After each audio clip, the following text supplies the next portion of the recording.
Hi everybody, welcome back to my channel. As you all know, I recently moved to Cap-Haitien and someone asked me to do a video about the differences between living in Port-au-Prince versus living in Cap-Haitien. There are definitely many differences, so let's get into it. Port-au-Prince is located in the West Department, and a lot of times when I say Port-au-Prince, I'm talking about the Port-au-Prince arrondissement, which has, of course, the city of Port-au-Prince, Delma, Tabat, Pétionville, Kinskoff, Carrefour, Cité Soleil, and Grecier. When it comes to finding a place to live in Port-au-Prince, there are a lot more options there than in Cap. It took us a long time. We made the decision to move in March. We started looking immediately and we didn't move until the end of June. We moved here the very last week of June. It was really hard to find a place here because there just really aren't a lot of modern homes. And I have specific requirements and places that I like to live in. In the West, you can find that easily because there are so many different places with nice homes, nice modern homes. Pèlerin, La Boule, Thomasin, Kinskoff. All the way up the mountain, you'll find some very modern homes. Once you get down the mountain, you're in the city of Pétionville, so that area as well. Péguiville, Vivi-Michel, Soutfray, Boudon, and many other places. Oh, Upper Delma, of course, Publin. There's so many different places. So even if you find a place that may be too expensive, because that is definitely a thing in Port-au-Prince or the Port-au-Prince arrondissement, it's very expensive. I'm talking about one bedroom apartment for $1,800 a month. USD, okay? I'm talking about USD, 1,800, 2,000, 2,200, 2,400. Like, are y'all okay?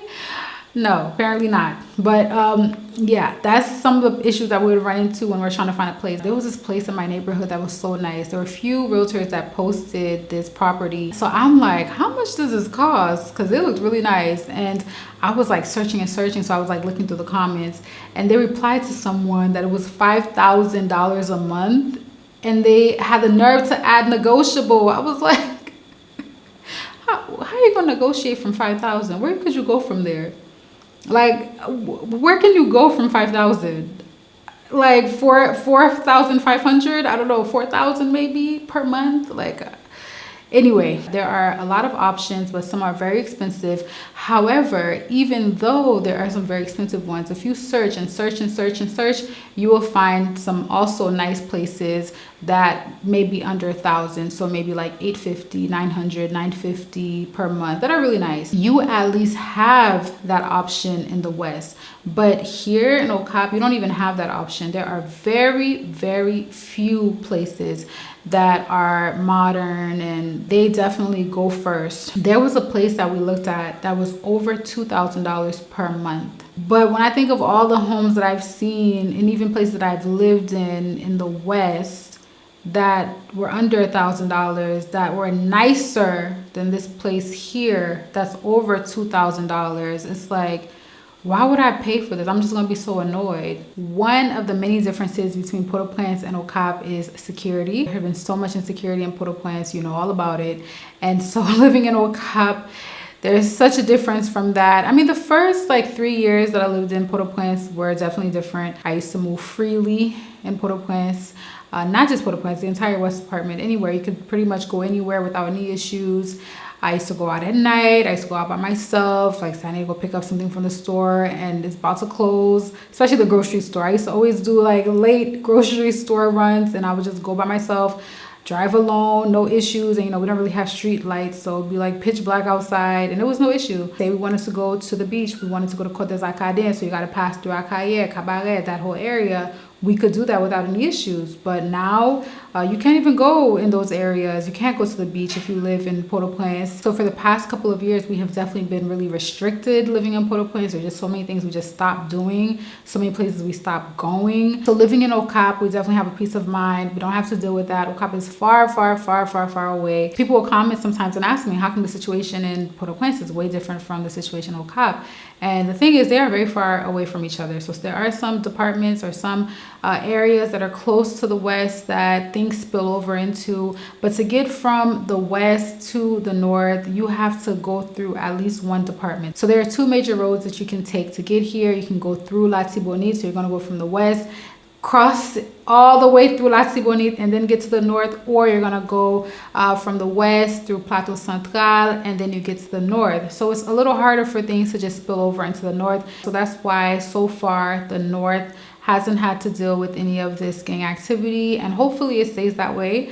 If the government doesn't intervene, I can't say I'm confident that it will stay that way. The other major differences between the two places is that Port-au-Prince area has everything there. All the stores, all the restaurants, the spas, the luxury nail salons, anything that you could think of, you'll be able to find in the West because there's a target audience there. There are a lot of foreigners living in the Port-au-Prince area. There are people that can afford certain things, so they have those businesses available for them. It's just very different. The stores are very similar to the stores in the States, the supermarkets. Pretty much everything is so expensive in the West, like 2-3 times the price, sometimes 4 times the price.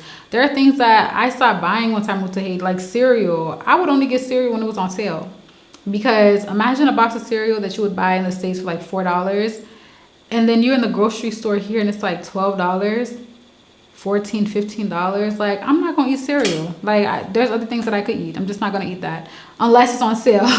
If you're a person that loves Target like me, I was really happy to find a store in the West that was similar to Target because I could get lost in there. I could spend a day in there. Sammy used to hate going with me because he's like, what exactly do you need? I'm like, I don't know what I need. I won't know until I go down every aisle because, you know, you might see something that's not even on your list or that you weren't even thinking of. But here it's like more smaller boutiques. There are a few stores that are in Port-au-Prince that are here as well, like the MSC. I go there a lot. It's very similar to Home Depot, but I mainly go there for the market that's inside of it. So the one in Port-au-Prince doesn't have a market inside of it. I mean, why would they? There are so many markets in the Port-au-Prince area. But here, I guess because there aren't really a lot of markets, they saw the need to have a market within the MSC, which was a really good idea. So I go there mainly for the market. But yeah, there's also a Valerio Canes, which is a furniture store. They have it in Taba and a few other places in the Port-au-Prince arrondissement, and then they have one here as well in Cap. When you live in the capital, you are likely to have certain services that you may not have in other areas. And one thing I noticed is that electricity, where are you? There's one service provider when it comes to electricity, and it is the government, and they are absolutely a mess. And I haven't seen IDH even once here. Even once. We have our own system. We had our own system in Port-au-Prince as well. That's how it would always be for us because we need 24-hour electricity. We would never depend on IDH, even if it is consistent. Especially in Port-au-Prince, it might be a situation where they give you electricity every single day, but then there are a few hours in the day that they cut it off. And that doesn't work for our lifestyle. Our lifestyle is 24-hour electricity. In Okap, we have upgraded our system because we pretty much depend on our own sources of energy. We do not use IDH at all because it's just not here. A few people told me that in Okap, they used to have electricity very consistently up until Jovenel passed away.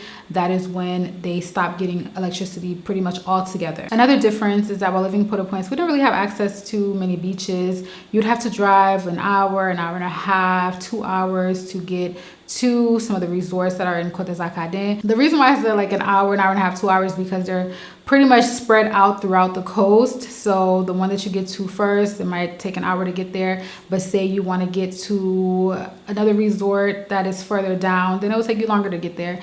And so we used to have to take weekend trips. We wouldn't do like a day trip. Or, I mean, we've done probably like a day trip like once or twice, but for the most part, we'll do like a weekend trip to one of the resorts at Côte Zacadin. And that is when we would spend some time at the beach. And there are some really cool resorts there, so that was cool that we were close enough to that. However, here in Okap, we are very close to the beach. It takes us about 15 minutes to get to the beach that's the closest. The other option is to go to Labadie and take a boat to Belly Beach or Cadras or even Ilaga. So living in the Port-au-Prince area, you pretty much depend on the rest of the country. Food comes from all over the country to Port-au-Prince. But when it comes to the north, we don't have to depend on the entire country to feed us over here, because there are a lot of rural areas, there's a lot of fertile land, there's a lot of farms, there's a lot of products grown in the north. And that is one of the reasons why we weren't impacted as much by the border closing. There are definitely some departments that really depend on products coming over from the DR. It is very unrealistic, y'all, to say, you know, boycott all goods from there when our government hasn't prioritized local production on a large scale.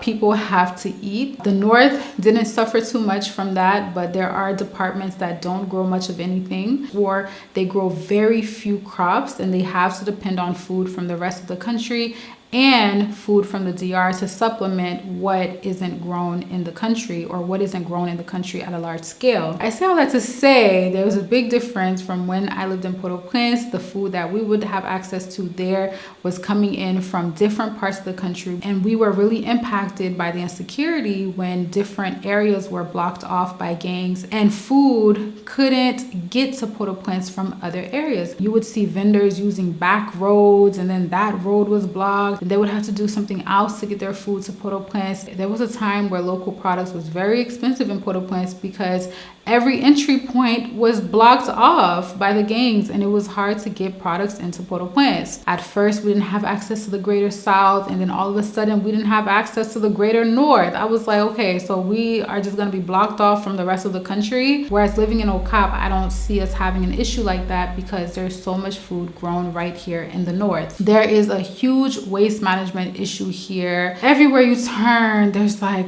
mountains and mountains of trash. Like when I lived in Pétionville, the streets were pretty much clean overall. There might be a few spots, but overall it was clean. You can just tell that Okap isn't managed well. Okap has a lot of work to do.